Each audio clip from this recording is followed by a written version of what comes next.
Hi students, welcome to lesson number 14, Marxist Radical Feminism. Let us start with the introduction.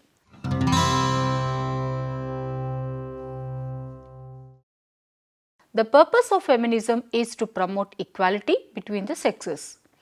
The feminism encompasses the political, ideological and socially driven movements proposed to designate and establish equality between the sexes on all bases of human life. The ideology of Marxist feminism is similar to radical feminism. Marxist feminism is based exclusively in Marxist theory and predicates its ideas of capitalism and private property, which originated in the early 19th century, and Marxist feminists took ideals from Marx's writings and applied them to the treatment of women during movements of the 19th, 20th and 21st centuries.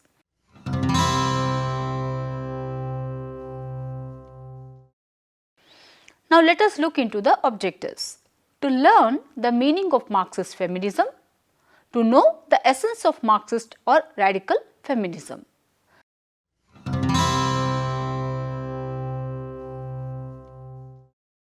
Now, the Marxist feminism. Marxist feminism argued that the main cause of women's oppression is capitalism. Disadvantaged position of women is seen to be a consequence of the emergence of private property and their lack of ownership of the means of production. From a Marxist feminist perspective, the traditional nuclear family only came about with capitalism, and the traditional female role of housewife supports capitalism. Thus, women are double oppressed through the nuclear family and capitalist system. Women's oppression within the nuclear family supports capitalism in at least three ways. Women reproduce the labor force through their unpaid domestic labor by socializing the next generation of workers and servicing the current workers, that is, their husbands. Women observe anger. The Marxist feminist interpretation of this is that women are just observing the anger of the proletariat who are exploited and who should be directing the anger towards the bourgeois. Women are a reserve army of cheap labor. If women's primary role is domestic and they are restricted from working, this also means they are in reserve to be taken on temporarily as necessary by the bourgeois, making production more flexible. The key thinker Fran Ansley 1972 argues women observe the anger that would arise otherwise be directed at capitalism. Ansley argues women's male partners are inevitably frustrated by the exploitation they experience at work, and women are the victims of this, including domestic violence. Marxist feminism solutions to gender inequality are the economic, where we need to tackle capitalism to tackle patriarchy. Softer solutions include paying women for child care and housework, thus putting an economic value on what is still largely women's work. The stronger solutions include the abolition of capitalism and the ushering in of communism. They are more sensitive to differences between women who belong to the ruling class and proletarian families. Marxist feminism believes that there is considerable scope for cooperation between working class women and men, and that both can work together. One criticism of Marxist feminism is that women's oppression within the family existed before capitalism and in communist societies.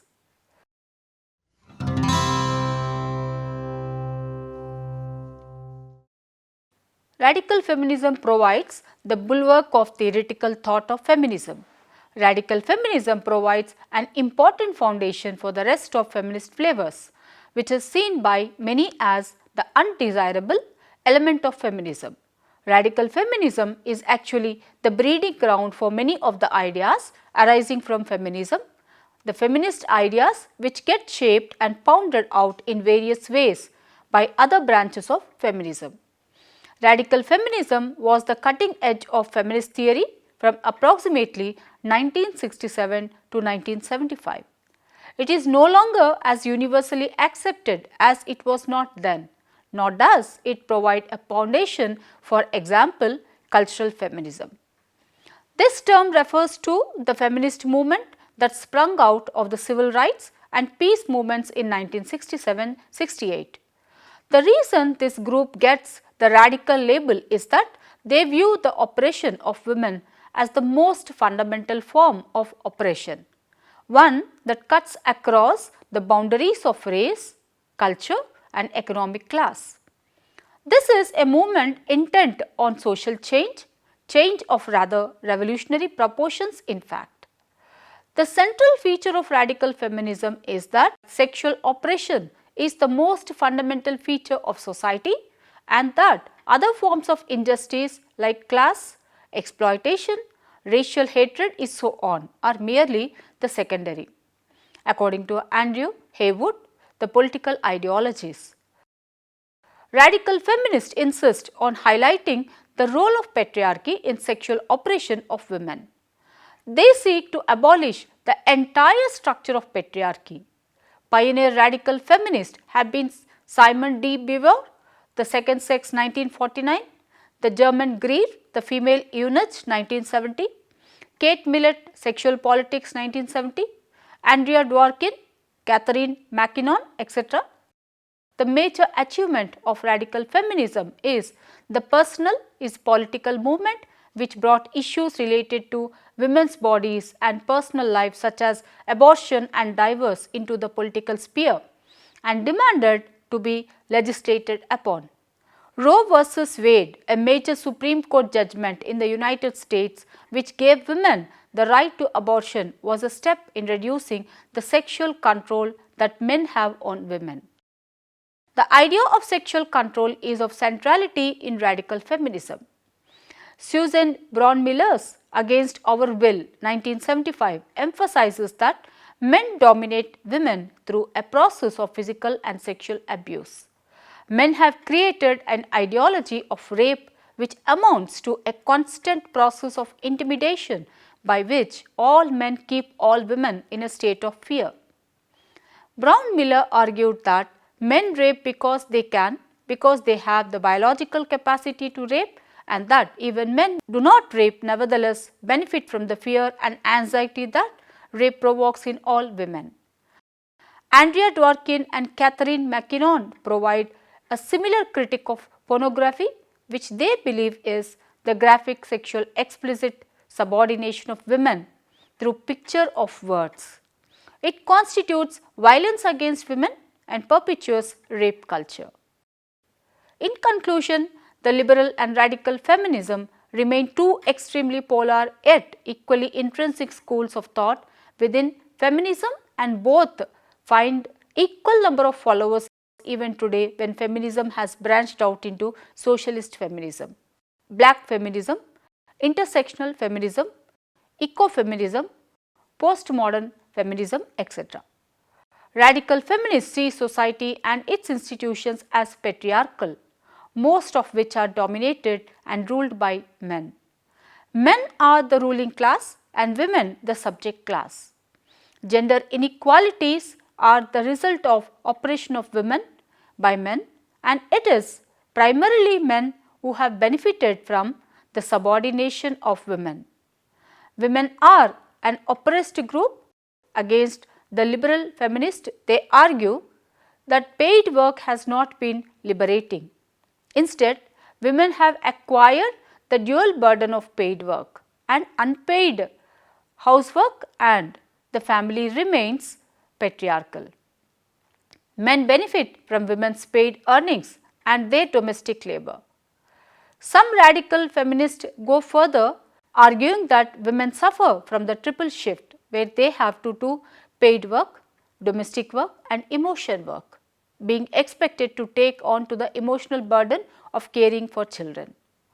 Rape, violence and pornography are also methods through which men have secured and maintained their power over women, according to Andrea Dworkin 1981. For evidence of this, radical feminists point to the dark side of family life According to the British Crime Survey, domestic violence accounts for the sixth of all violent crime, and nearly 1 in 4 women will experience domestic violence at some point of their lifetime, and women are much more likely to experience this than men. Rosemary Tong 1998 distinguishes between two groups of radical feminists. Radical libertarian feminists believe that it is both possible and desirable for gender differences to be eradicated or at least greatly reduced, and aim for a state of androgyny in which men and women are not significantly different. Radical cultural feminists believe in the superiority of the feminine. According to Tong, radical cultural feminists celebrate characteristics associated with femininity such as emotion and are hostile to those characteristics associated with masculinity such as hierarchy. Now, solutions to gender inequality. Radical feminists see the traditional nuclear family as particularly patriarchal and advocate its abolition and the establishment of alternative family structures and sexual relations. The various alternatives suggested by radical feminists include separatism, women-only communes, and matrifocal, that is the female-centered households. Some also practice political lesbianism and political celibacy, as they view heterosexual relationships as sleeping with enemy. Radical feminists have often been actively involved in setting up and running refuges for women who are the victims of male violence.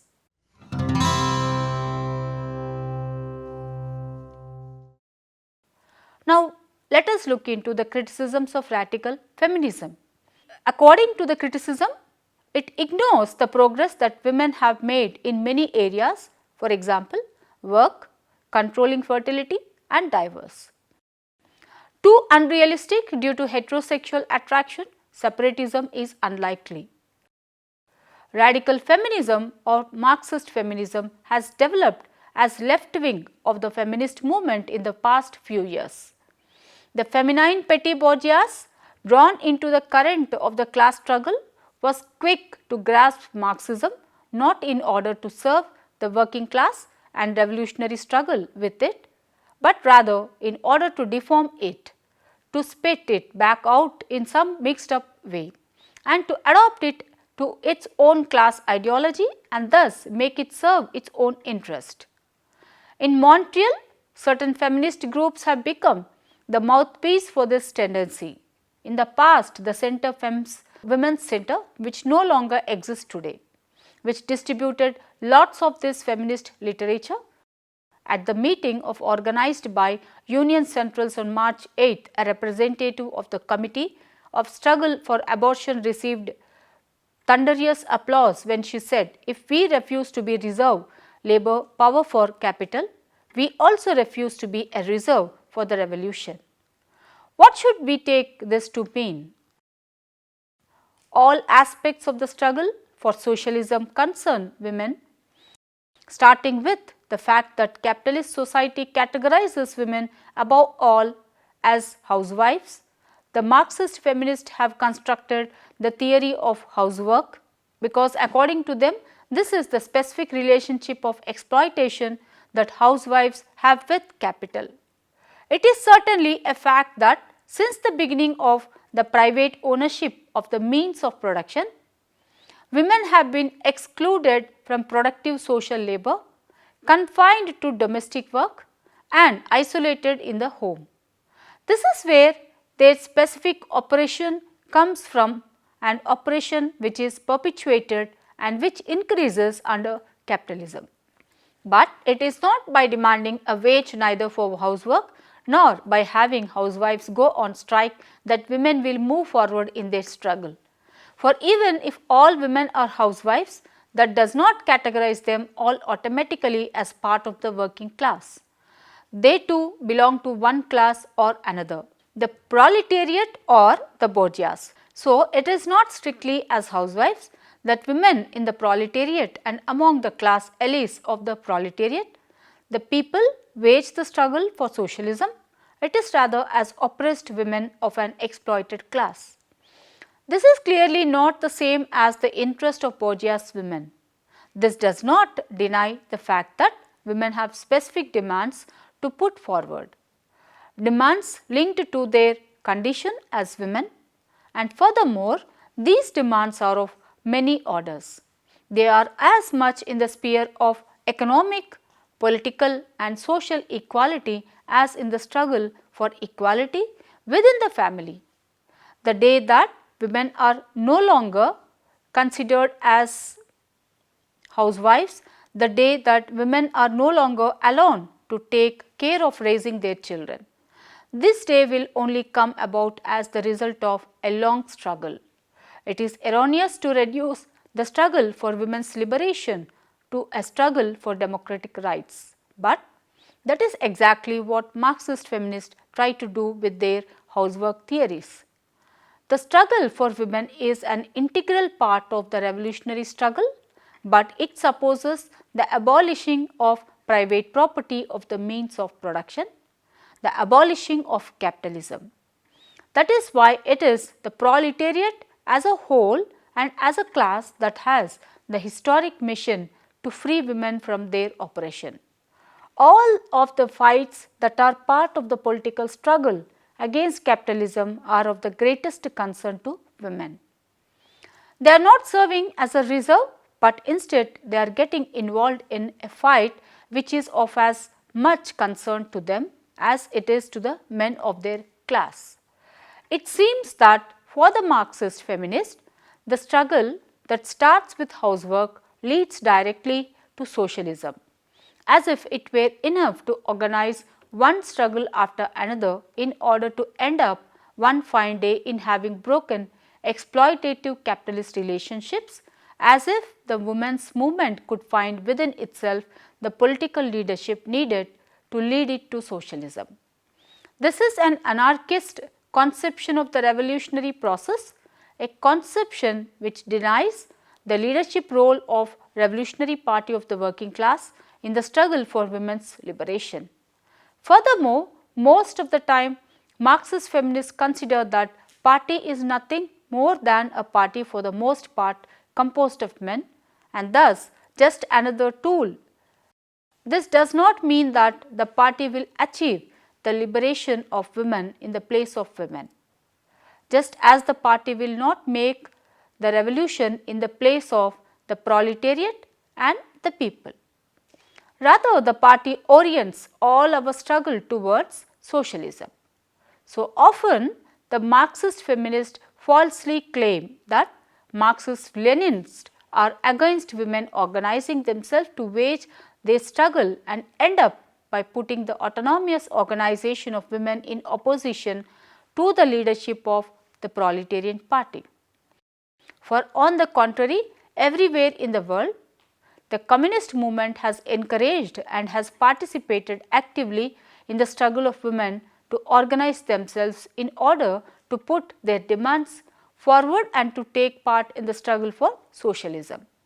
It is in the struggle that the party will build its leadership, and it is in the struggle that the masses of women will recognize justness of this leadership. Just as it is not contradictory that men and women workers organize themselves into unions and that the party exercises an ideological and political leadership over their struggles. Not only is it not contradictory, but without the revolutionary party, our struggles will not lead to socialism. For hiding behind Marxist mask and by talking about the class struggle and socialism, radical feminism is objectively moving the women's liberation struggle away from the revolutionary struggle for socialism. It is leading the masses of women into a dead end and not towards their liberation.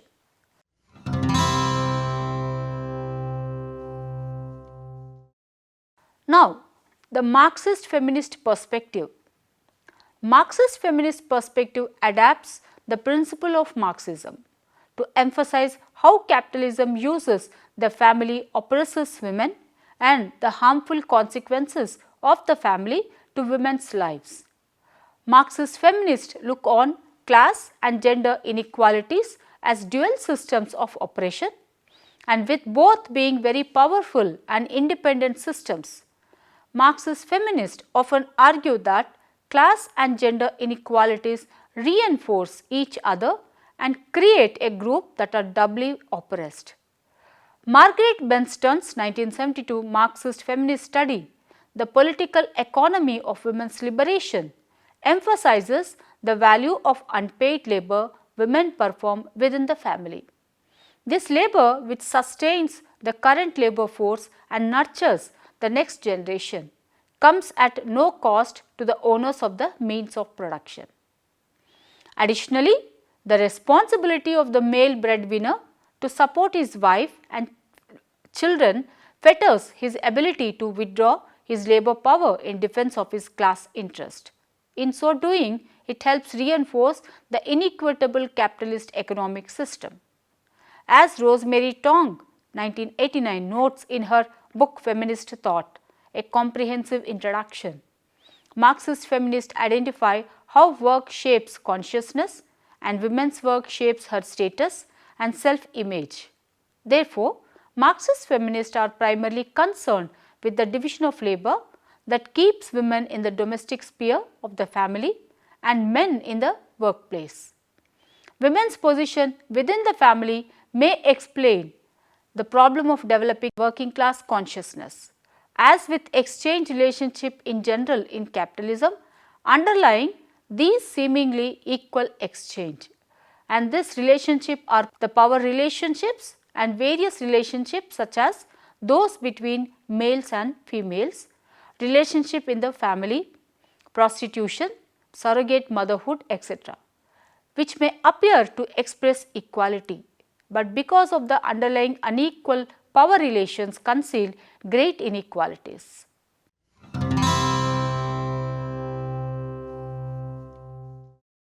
To sum up the lesson, the purpose of feminism is to promote equality between the sexes. The ideology of Marxist feminism is similar to radical feminism. Marxist feminism is based exclusively in Marxist theory and predicates its ideas of capitalism and private property. Marxist feminism argues that the main cause of women's oppression is capitalism. The disadvantaged position of women is seen to be a consequence of the emergence of private property and their lack of ownership of means of production. Radical feminism was the cutting edge of feminist theory. Radical feminists see society and its institutions as patriarchal and most of which are dominated and ruled by men. Thank you.